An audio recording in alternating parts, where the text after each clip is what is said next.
Howdy folks, and welcome to another episode of Mingles with Jingles. Hope you've all had a great weekend. And the first thing that I wanted to talk about this week was something that I just discovered, which is pretty hilarious. And no, I'm not talking about the new torpedo bug in World of Warships, although we will be talking about that, don't worry. No, apparently a couple of days ago, some Indian TV news agencies claimed that the Pakistani Air Force had attacked the Panjshir Valley, which is apparently an Afghanistan mountain province home to about 170,000 people, which is currently the last major holdout of anti-Taliban forces in Afghanistan. The problem is, the camera footage used to report this supposedly pro-Taliban Air Force attack came from Armour 3.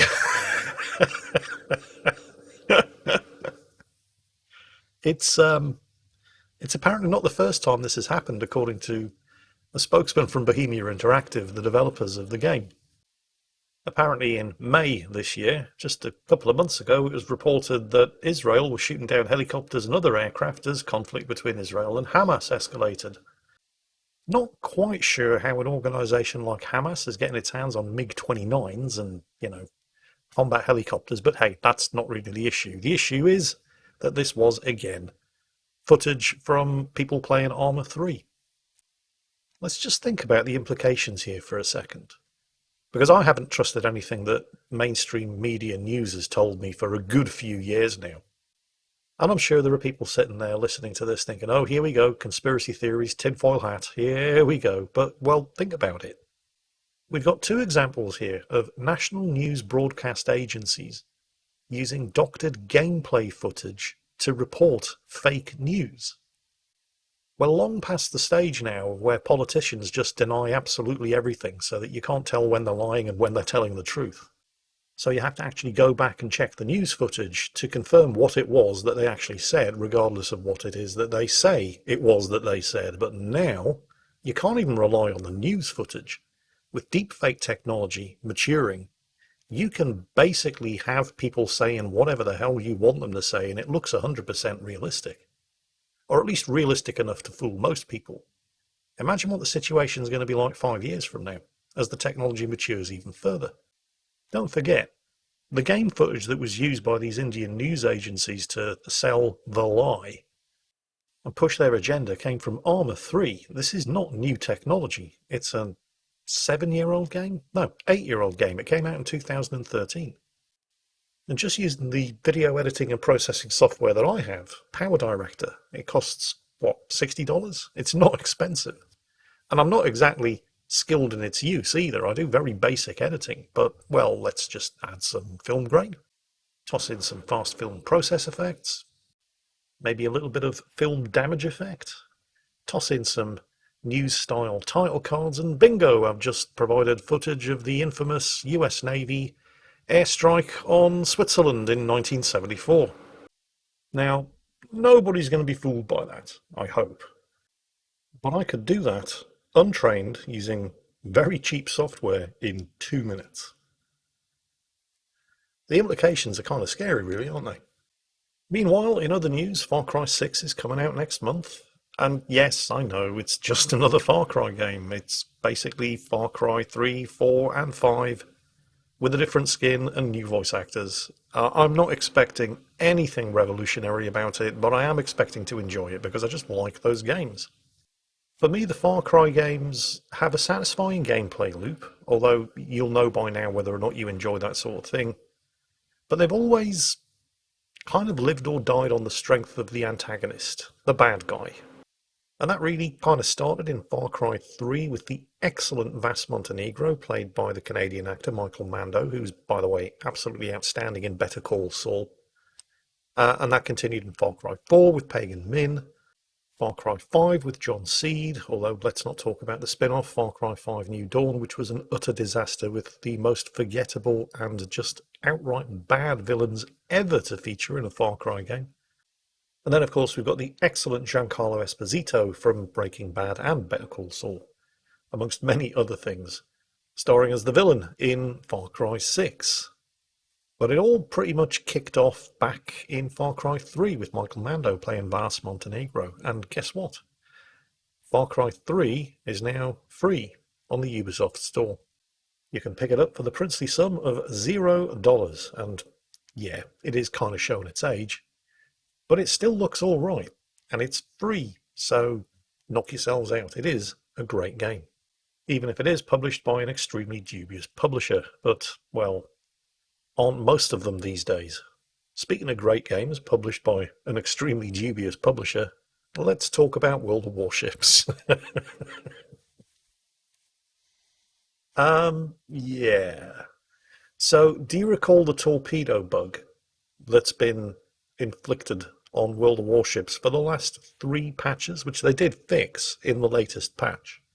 For those of you who don't know what I'm talking about, this was a bug that persisted through 3 patches where if you were launching torpedoes at anything and turning the ship's rudder left or right at the same time, the torpedoes would not go anywhere near your point of aim.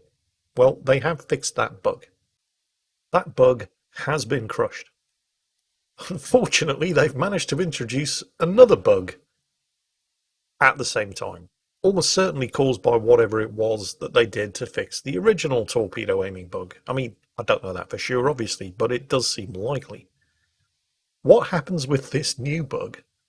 And I should probably point out that most of the time you are probably never going to experience this bug because of the way it occurs. And, well, probably best if I just explain what happens. So, here it is. Most of the time when you're aiming torpedoes at a target, it's going to be more than a few kilometers away, and you are probably going to have your actual aiming reticle. You know, the little circle that indicates where all of your weapons are pointing. Most of the time, if you're setting up a torpedo attack on a target at range, that aiming reticle is going to be on the horizon because that's where the target is. Under these circumstances, you are not going to notice this bug happening. However, if you were to pan the camera and therefore the aiming reticle down closer and closer to your ship, when you launch those torpedoes, they're going to instantly zoom off either to the left or the right of the torpedo aiming indicator. They are not going to go where you aim them. In extreme situations, this means that your torpedoes can actually, and I've seen this happen by the way, I was watching Stats Bloke's live stream on Saturday night where he was attempting and succeeding in replicating this bug. But it is entirely possible for your torpedoes to actually launch outside of what should be their firing arcs. And what seems to be the only governing factor as to whether the torpedoes go left or right of where they're supposed to go is determined by where you happen to be on the map at the point where you launch the torpedoes and encounter the bug. Yes, really. It's got nothing to do with how fast you go, and unlike the previous torpedo bug, it's got nothing to do with whether or not your ship is turning to port or starboard at the time. It's got nothing to do with whether or not you're locked onto or not locked onto a target. It just depends on how close to your ship the camera is panned, and therefore the aiming reticle is, and where you are on the map when you fire off the torpedoes.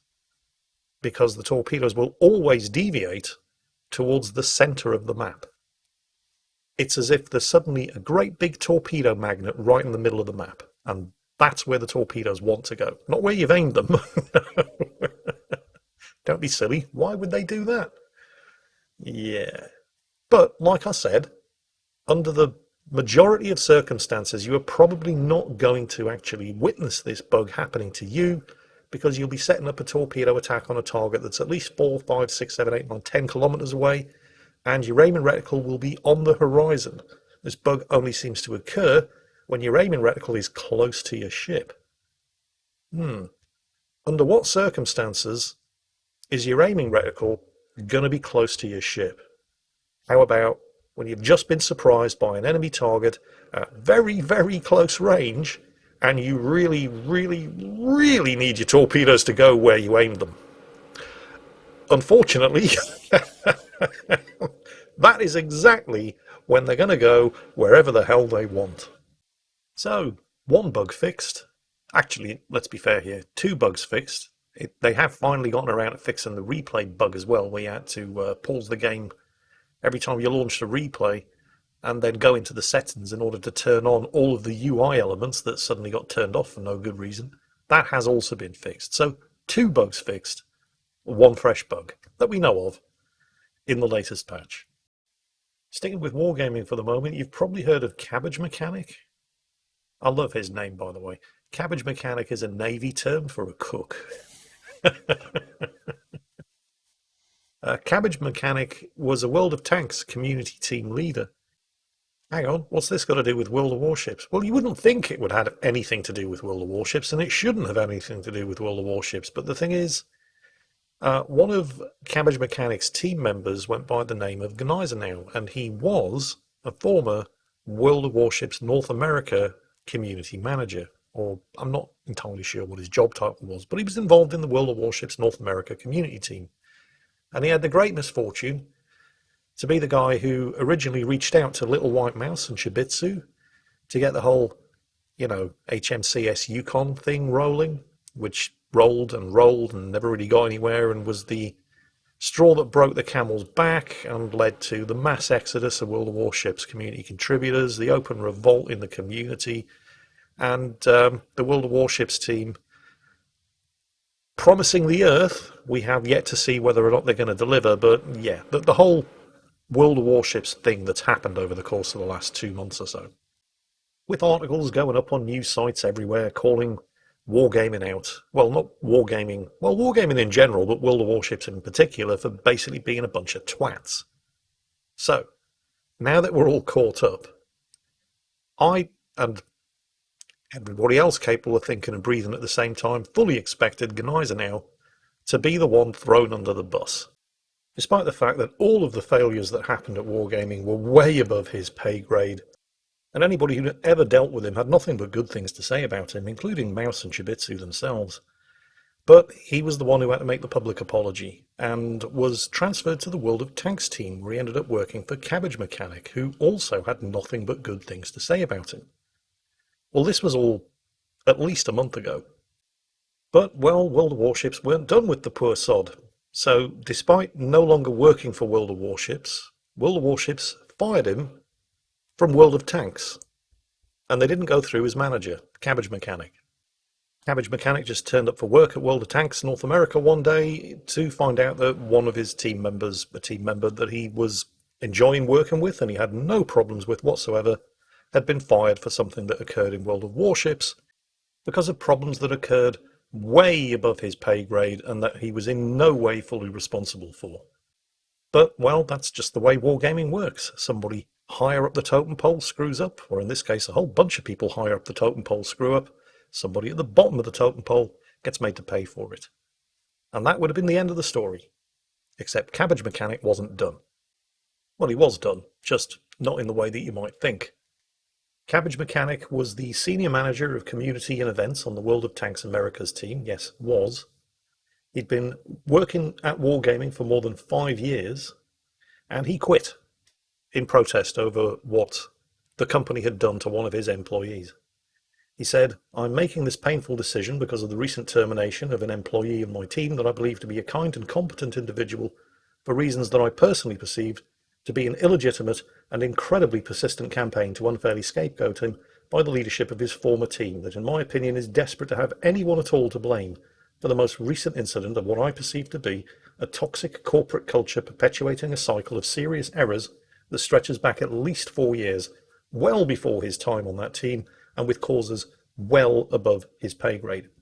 The team member in question did make mistakes, and when asked to apologise for them publicly despite having left that team, he stepped up and did so like the honourable individual he is. In spite of this, senior members of that team, in my opinion, waged an unrelenting backdoor campaign to get him terminated from my team. I can only describe this behaviour as cowardly, contemptible, and shitbird-like." Cabbage Mechanic was a senior manager at World of Tanks North America, much respected and admired by the World of Tanks North America community. He'd been working at Wargaming for more than 5 years. This was his job, and he quit out of disgust for what the company was doing. He did go on to say, "There's more separation between our teams than is probably obvious to the public eye, and I sincerely hope that this incident represents a unique incursion of that culture into the Tanks team. I urge you not to judge the company as a whole by these actions, for there are thousands of dedicated employees at Wargaming truly working hard every day to bring you the best experience possible. And you know what? He is right. I mean, you have to give credit where credit is due. There are a lot of extremely dedicated, hard-working, and talented people working at Wargaming, whether that be for World of Warships or World of Tanks. They turn up for work every day, genuinely working their asses off, dedicated to try and make both games the best experience possible for you and me. It's the same at Blizzard, it's the same at Activision, it's the same at Ubisoft. Hell, it's even the same at Bethesda. The problem, as always, lies in the fact that all of these dedicated and hard-working individuals, while they're doing great jobs, not one of them is in a position to dictate company policy. They are too far down the food chain. And they can throw as many guys and ours and people like them under the bus as they like. Well, I hope they don't. I hope they stop. Because it's pointless. Nobody's falling for it anymore. We all know where the problems lie, and it's not with the people working at the coalface. The problems exist substantially higher up the food chain, and nothing is changing there. So while I am encouraged by the positive noises that World of Warships is making, this wouldn't be the first time, hell, this wouldn't even be the third or fourth time that Wargaming have promised the Earth and then delivered absolutely nothing. You give them an inch, they will take a mile. So you have to keep the pressure up and make sure that they deliver on what it is that they're promising. And if they don't, the door is that way. Well, anyway, moving on swiftly.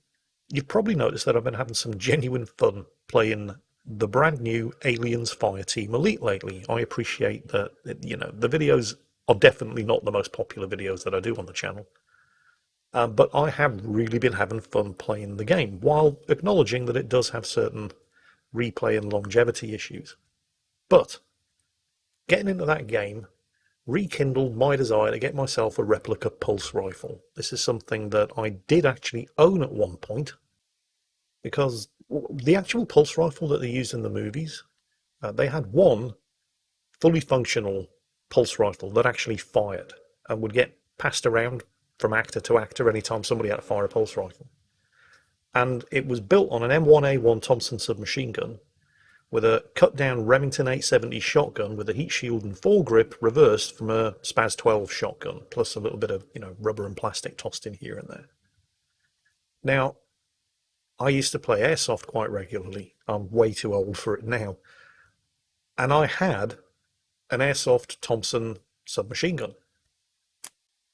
Actually, I still do, but that's a different story. The original Tommy gun that I had, I got because a company was producing a kit that would allow you to turn a Thompson into an Aliens M41A pulse rifle. So I got that kit, and it was not easy to put together. But it had a working ammo counter, it looked the part. Until he started playing with it, and it was just kind of fragile and not very durable. And after a couple of months of playing, it kind of fell apart, and I just don't have it anymore. Well, anyway, a couple of years later, a couple of airsoft companies, noting the popularity of the original kit pulse rifle, started basically making their own.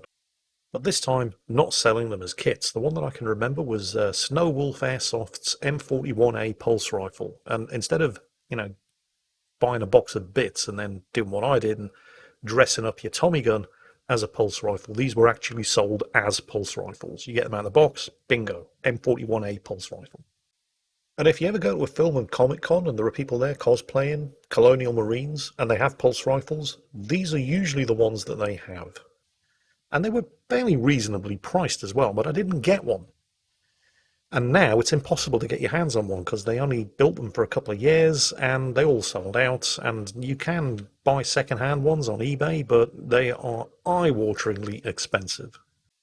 Because I do have other science fiction movie prop weapons. I mean, I've got Darth Vader's lightsaber. I've got the Stormtrooper's Blastech E11 blaster carbine. I've got Han Solo's DL-44 blaster pistol. I've also, I can't remember what it's called off the top of my head, but the blasters that the Rebel fleet troopers used on the Tantive 4 when they were being boarded at the beginning of Star Wars, the original Star Wars, I've got that as well. I'm sure the name will come to me and I'll blurt it out halfway through this video, but none of those were expensive because there were companies that make prop versions of them. And so I started looking around for props. And sure enough, Sideshow Collectibles are doing a, sadly, no working moving parts prop replica of an M41 pulse rifle.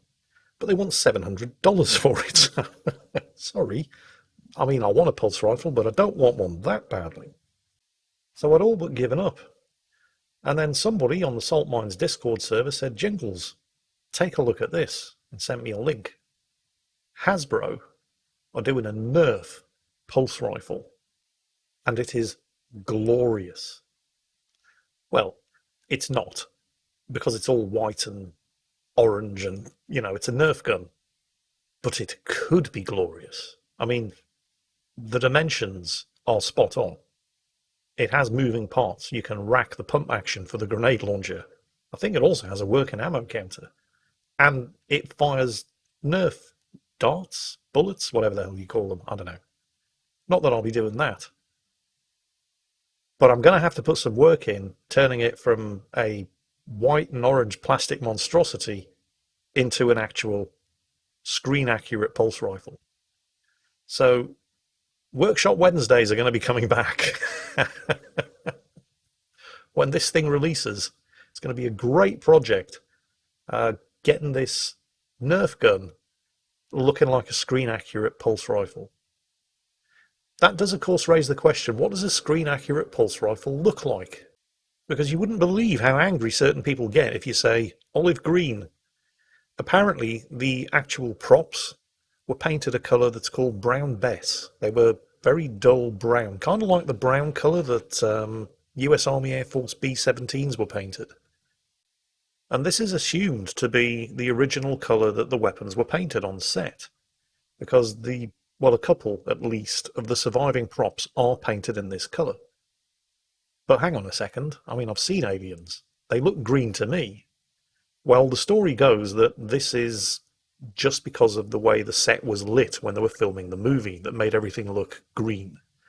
And I don't believe this. I mean, this sounds like bullshit to me, because all of the Marines' uniforms and armour looked green as well. Were they painted brown? What about Private Frost? The guy got torched by Corporal Dietrich's incinerator and fell down the stairwell in the atmosphere processing station. He had brown skin. And regardless of the lighting that was used on set, he still had brown skin. It didn't turn a funny shade of green at any point. And yet people get very, very upset if you turn up and show them an olive green pulse rifle. But the question is, what is screen accurate? Not what is prop accurate. Screen accurate is how they look when they were on the damn screen. That's why it's screen accurate. So yes, I will be painting mine olive drab. And if that upsets any prop nerds, tough shit. So I've ordered one of these from Hasbro for £100, 600-ish cheaper than the non-functional prop version that Sideshow Collectibles are trying to peddle. And it should be arriving on or about the 1st of October. And then I'll be doing a Workshop Wednesday video, or possibly video series, getting this thing to look like an actual screen-accurate Colonial Marine M41A pulse rifle. And I think that just about covers it for this week's episode of Mingles with Jingles. I hope you've enjoyed it. If you've got anything to say, well, you know where the comments section is. I hope you all have a great week, and as always, take care, stay safe, and I'll catch you next time.